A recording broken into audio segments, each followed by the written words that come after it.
Oleh karena itu, di dalam pertemuan yang sangat luar biasa dan berharga ini, saya ingin menyampaikan pesan bahwa RPJMD harus susun dengan pemikiran menjaga keseimbangan pembangunan dengan alam. Jaga mata air, jaga hutan, jaga sawah.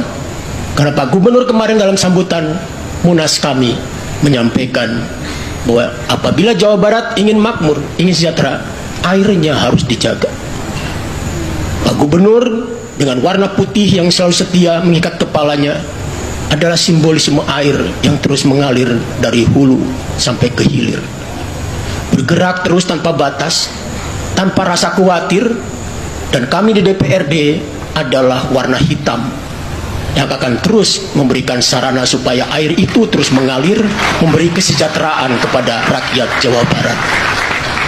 Hitam dan putih adalah simbolisme warna, dua warna yang dalam teori semiotika disebut oposisi biner, berbeda tetapi satu kesatuan, seperti siang dan malam, seperti perempuan dan laki-laki, meskipun Pak Gubernur masih melajang. Sekali lagi saya menyampaikan selamat melaksanakan musrembang, karena Pak Gubernur ini setiap hari memproduksi ide-ide yang tidak pernah berhenti. Setiap hari melantunkan lagu, menyanyi, menari, tapi jangan biarkan Pak Gubernur menari tanpa tabuhan. Jangan biarkan Gubernur menyanyi tanpa iringan. Dan sebaik-baiknya iringan musik adalah musik orkestra. Kenapa musik orkestra?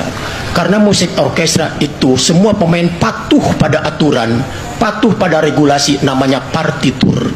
Tidak ada satupun pemain yang berani keluar dari partitur, bahkan memainkan perasaan. Itu diatur oleh simbol-simbol di partitur. Partitur itulah regulasi.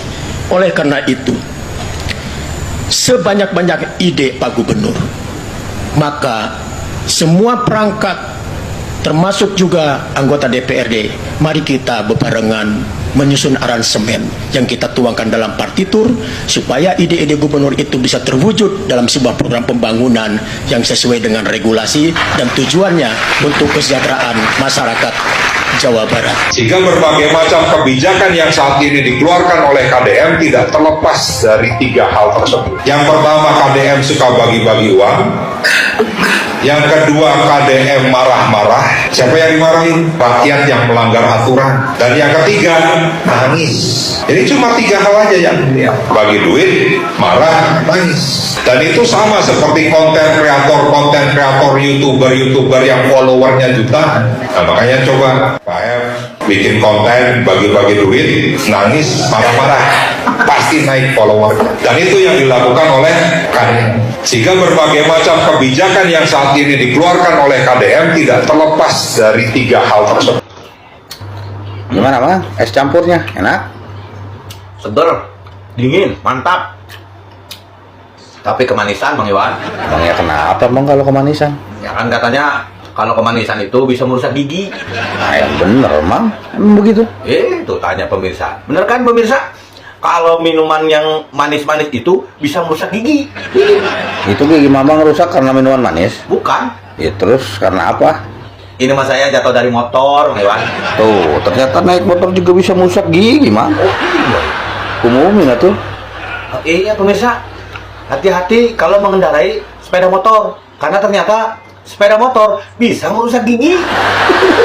Gitu kan? Iya. Terus ini ada berita terbaru, Mang. Berita apa? Mang Ono Surono keliling belusukan ke pesantren-pesantren. Oh, bagus itu kalau ke pesantren mah. Ngapain dia ke pesantren, mau ngaji? Bukan. Oh, bukan? Bukan mau ngaji, Mang. Atau ini kali mau merubah partainya jadi partai syariah. Partai syariah. Bukan. Ya, terus mau ngapain kan tuh? Mau ngebahas soal dana hibah, Mang. Oh, Biar cepet cair kali. mana buktinya? Ada, Mang. Saya punya videonya. Sok, putar.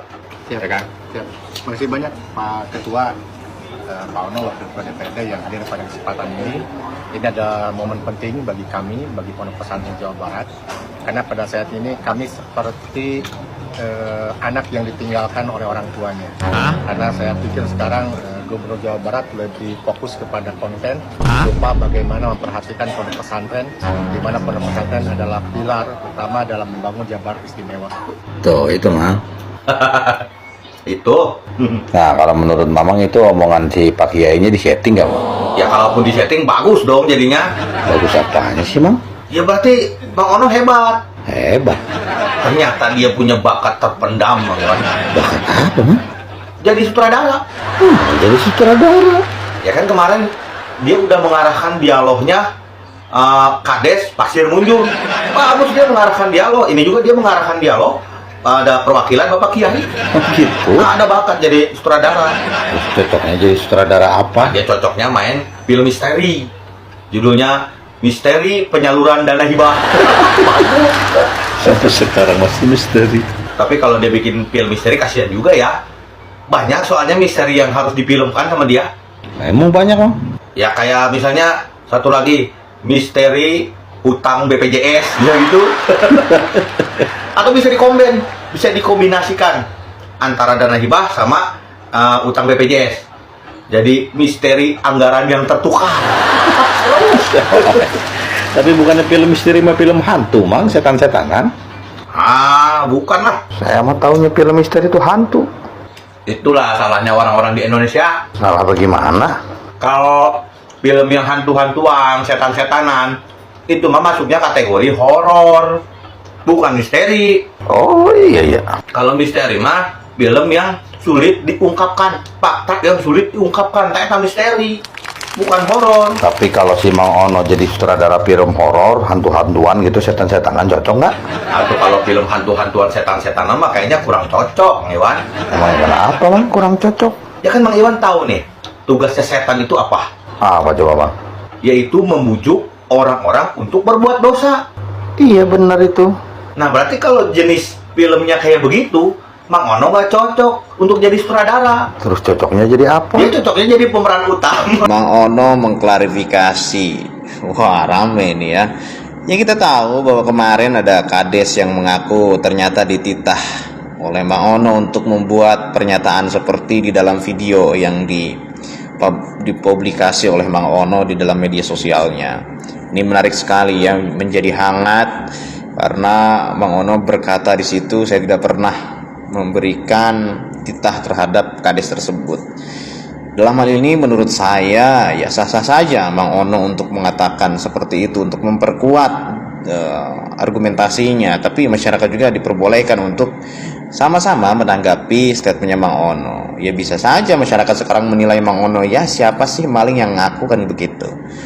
Tapi kita harusnya objektif juga ya. Dalam hal ini ya Mang Ono datang ke sana kan sebenarnya sebagai representasi rakyat, yang mana Mang Ono dipilih sebagai dewan, yaitu untuk mewakili rakyat. Ketika Mang Ono datang ke sana, ke Pasir Munjul, ya tentunya untuk menyerap aspirasi, untuk menerima laporan dari masyarakat terkait masalah apapun. Dan menurut saya tidak perlu juga membuat video seperti itu.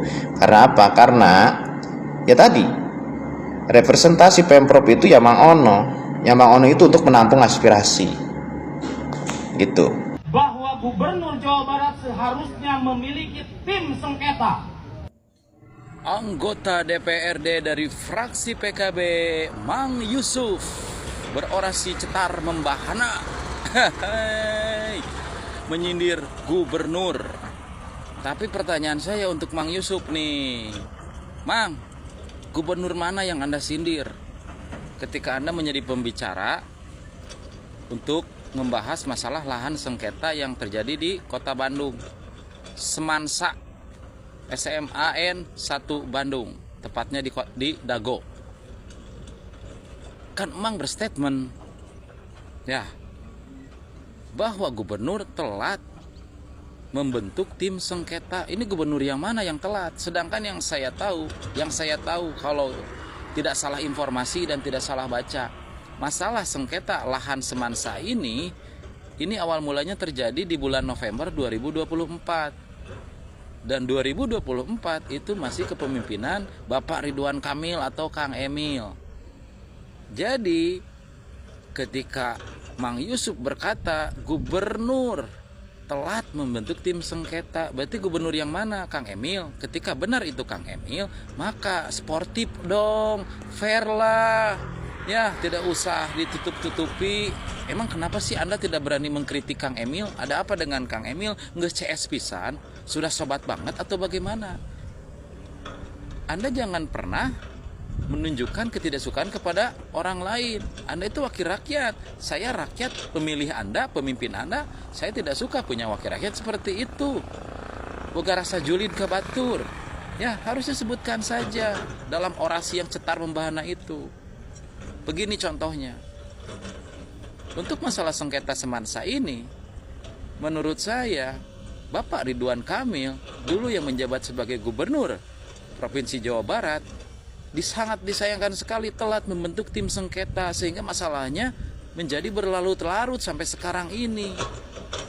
Ya, dan saya berharap nih selaku anggota DPRD Provinsi Jawa Barat, mudah-mudahan untuk gubernur yang sekarang jangan sampai telat seperti kepemimpinan Kang Emil. Siapa tahu besok lusa bakal banyak masalah-masalah sengketa tanah, sengketa lahan yang terjadi di Jawa Barat. Jadi sudah siap timnya. Nah, harusnya begitu wakil rakyat mah. Ya, fair-fairan saja, sportif. Karena begini, ketika Anda berkata gubernur telat, ini gubernur yang mana? Padahal masyarakat Jawa Barat atau Bandung sudah tahu gubernurnya Kang Emil, tetapi karena Anda tidak mau menyebutkan, Anda hanya menyebutkan gubernurnya saja, berarti kami maaf kalau berpikir iya memang ngewa we ke KDM. Apa salahnya sih Anda tinggal nyebut Kang Emil yang telat membentuk tim sengketa, kenapa tidak disebutkan? Kan aneh. Tapi sekalinya KDM membuat kebijakan, melakukan tindakan, langsung gercep menyebutkan KDM mah seperti ini. Gubernur yang sekarang mah begini. Aneh aing mah. Ya. Coba buat masyarakat ya. Bapak Yusuf ini dulu awal-awal viral di TikTok pada saat membahas masalah dana hibah, di mana Pak Mang Yusuf ini berstatement, Kang Deddy Mulyadi menghilangkan dana hibah ke pesantren. Nah, ini Bapak ini nih, Mang ini yang mulai duluan menghilangkan dana hibah katanya. Ya. Dan sekarang untuk masalah sengketa, kenapa? Ini memang saya tanyakan selaku warga Jawa Barat, kenapa sudah jelas-jelas masalah sengketa semansa ini menjadi berlarut-larut sampai sekarang belum selesai, dikarenakan kepemimpinan Kang Emil telat membentuk tim sengketa, tetapi Anda tidak mau berstatement dan menunjuk kepemimpinan siapa. Langsung saja kritik saja Kang Emil. Karena kritik untuk membangun itu, ketika Anda mengkritik untuk Kang Emil, pasti terdengar oleh gubernur yang sekarang, oleh KDM, dan bisa dijadikan pelajaran. Ya, bisa dijadikan pelajaran. Oh, berarti tim sengketa itu penting. Ya juga ya, mudah-mudahan besok lusa ketika ada sengketa lahan di Jawa Barat, saya tidak telat seperti Kang Emil. Saya sudah siap. Ya udah, saya bentuk. Atau mungkin Kang Deddy Mulyadi sekarang memang sudah ada tim sengketanya. Ya, antara BB Jawa Kang Deddy mah untuk masalah seperti itu mah rahasia, nyaho-nyaho beres we.